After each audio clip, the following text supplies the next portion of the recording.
الحمد لله وكفى وسلام على عباده الذين اصطفى اما بعد.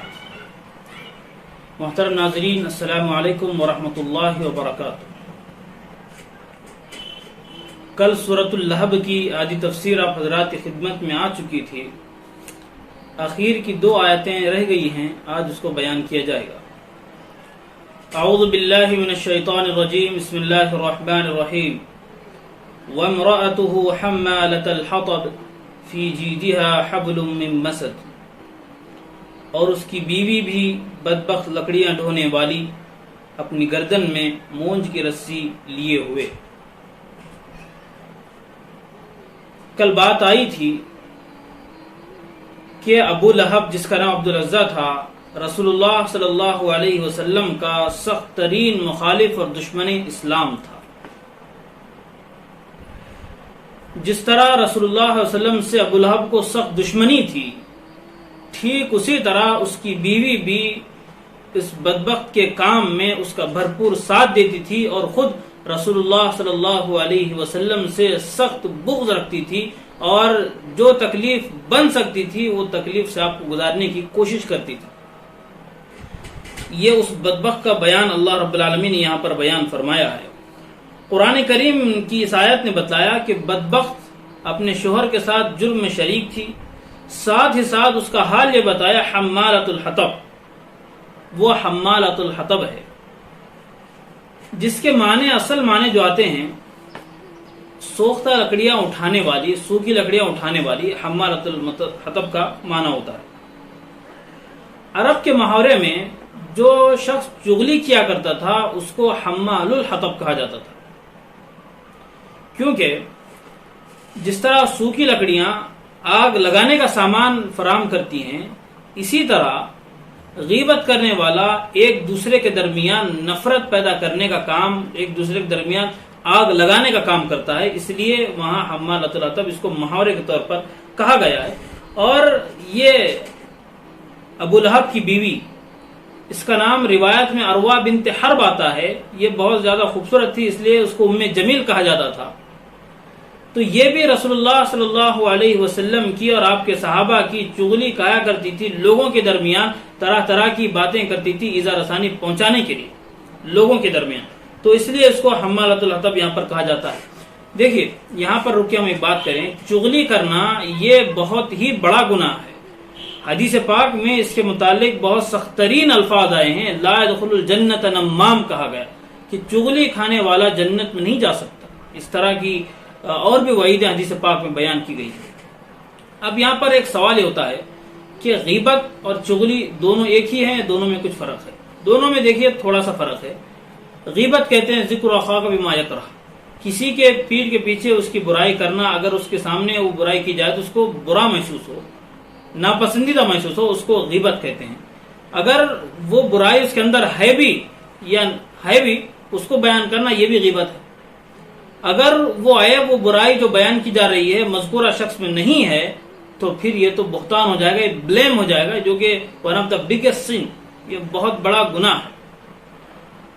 اور غیبت تو یہ ہو گئی. چغلی کہتے ہیں کہ کسی کا تذکرہ کسی کے سامنے اس غرض سے کرنا کہ آپس میں دونوں کی لڑائی ہو جائے، آپس میں اختلاف ہو جائے، دونوں کا اعتراض ہو جائے. اس مقصد کے خاطر جو برائی کی جاتی ہے اس کو چغلی کہا جاتا ہے، جس کو عربی میں نمیمہ کہتے ہیں. اور اس کا گناہ جو بھی بیان کیا گیا، لا يدخل الجنت نمام، کہ چغل خور جنت میں داخل نہیں ہوگا.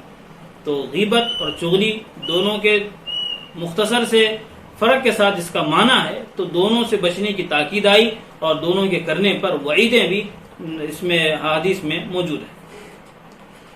اب اس کا دوسرا مطلب یہ ہو سکتا ہے اس حمالۃ الحطب کا، یہ عورت اتنا اللہ رب العالمین نے نوازا تھا اس کو مال و دولت سے، اس کے باوجود بھی وہ جنگل جا کر لکڑیاں کاٹ کر لاتی تھی، لکڑیاں لاد کر لاتی تھی، اور خاردار لکڑیاں، کانٹے دار لکڑیاں لا کر رسول اللہ صلی اللہ علیہ وسلم کے راستے میں بچھاتی تھی رات کے وقت، کہ جب آپ چلیں صبح میں تو آپ کے پیر میں چبھے اور آپ کو تکلیف. تو یہ ایذا رسانی پہنچانے کا کام کرتی تھی. یہاں پر اللہ نے کہا کہ جس طرح ابو لہب جہنم میں جلے گا، اسی طرح اس کی عورت کا مسئلہ ہے حمالۃ الحطب. جس طرح وہ دنیا کے اندر رسول اللہ صلی اللہ علیہ وسلم کو تکلیف پہنچانے کے لیے خاردار لکڑیاں کانٹے دار لکڑیاں بچھایا کرتی تھی، کل وہ اپنے شوہر کے لیے جہنم کا جو درخت ہے زقوم وہ کاٹ کر اس کے جو لکڑیاں ہیں وہ ابو لہب کی آگ میں ڈالے گی اور اس کو بھڑکانے کے لیے۔ یہ خاص طرح کا اللہ رب العالمین نے وہ یہاں پر اس کی وعید بیان کی ہے۔ فی جیدہا حبل من مسد، اس کے گردن میں مضبوط رسی ہوگی۔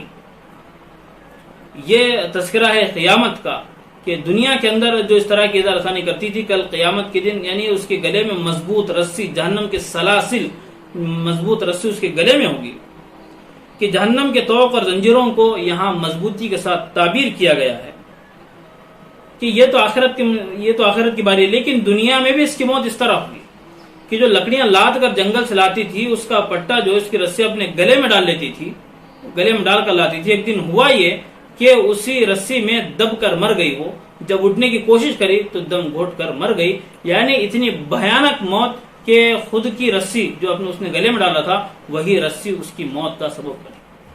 تو دونوں چیزیں، ایک ابو لہب وہ بھی بری موت مرا دنیا کے اندر، جو کہ کل بات آئی کہ عدسہ ایک بیماری ہے جو بہت ہی خطرناک ہے، گھر والوں نے چھوت چھات کے ڈر سے اس کو دور پھینک دیا تھا، وہاں سڑ کر گل کر مرا، بہت ہی بھیانک اس کی موت ہوئی۔ اسی طرح دنیا کے اندر اس کی بیوی کی بھی جو ام جمیل ہے، جو اس طرح کی مختلف طرح سے تکلیفیں پہنچانے کی کوشش کرتی تھی، اس کا انجام بھی یہ ہوا کہ یہاں پر اللہ نے اس کو اتنی بری سزا دی، بری موت دی۔ یہ تو دنیا کا مسئلہ ہوا، آخرت کی باری تو باقی ہے کہ جو اس کے شوہر کا معاملہ ہے اس کے ساتھ بھی جہنم کی آگ جلائی جائے گی۔ اب دیکھیے، اب سورت مکمل کرنے کے بعد ہم دیکھیں تاریخ کے اندر شاید ہی یہ پہلا جوڑا ہے جس کے تعلق سے اتنی خطرناک وعید آئی ہے۔ اور حالانکہ ہم تاریخ میں دیتے ہیں کہیں شوہر اچھا ہے تو کہیں بیوی اچھی ہے، کہیں بیوی اچھی ہے تو کہیں شوہر اچھا ہے، دونوں اکثر برے نہیں ملتے ہیں، لیکن یہاں پر جو بات بیان کی گئی تاریخ کے اندر یہ بہت ہی کم ملتی ہے کہ میاں بیوی دونوں بدبخت ہوں اور دونوں ایک ہی جرم میں شریک ہوں، یہ بات بہت کم ملتی ہے۔ بہت ہی بدبخت تھے، بہت ہی نکمے تھے، جس کا تذکرہ اللہ نے یہاں پر کیا، اور کر کے اللہ نے یہ بات ایمان والوں کو بتائی کہ جو عیب، جو برائیاں، جو خرابیاں پچھلے آئی ہیں وہ خرابیاں اور امت محمدیہ میں نہیں آنی چاہیے، اس کو اللہ نے بیان کیا، کیونکہ قرآن جو پورا ہے ہدی للناس ہے۔ ہدایت اسی وقت ہوگی جب ہم ہدایت اس کو سمجھیں گے، ہدایت کا سامان، ورنہ پھر قرآن پڑھتے جائیں گے اس کا تو ثواب ملے گا ہی، لیکن اس سے عبرت نہیں حاصل کریں گے۔ ان فی ذلک لآیات للابصار لعبرۃ للابصار ترى لأولی الالباب لعلکم تعقلون افلا تعقلون۔ قرآن میں جگہ جگہ یہ بات آئی کہ قرآن جو پڑھ رہے ہو اس کا مقصد کیا ہے کہ اپنے اندر سمجھ پیدا کرنا دین کی، پڑھنے کا ثواب تو ایک طرف ہے ہی، افلا يتدبرون القرآن، قرآن میں تدبر کرنا، قرآن میں غور کرنا یہ بھی ضروری ہے، کیونکہ قرآن صرف تلاوت کے لیے نازل نہیں کیا گیا بلکہ اس کے اندر غور بھی کیا جائے، تدبر بھی کیا جائے، اس کی تعلیمات کو عام کیا جائے، اور خاص کر ان برائیوں سے، ایک ہے کسی کے ٹو میں لگنا، غیبت کرنا، چغلی کرنا، ان برائیوں سے اپنے آپ کو دور رکھیں اور دوسروں کو بھی دور رکھنے کی کوشش کریں۔ اور تو آج اسی پر اپنے خلاصے کا اختتام کرتے ہیں، پھر اگلے کل انشاءاللہ دوسری تفسیر کے ساتھ ملاقات ہوگی۔ وآخر دعوانا الحمدللہ رب العالمین۔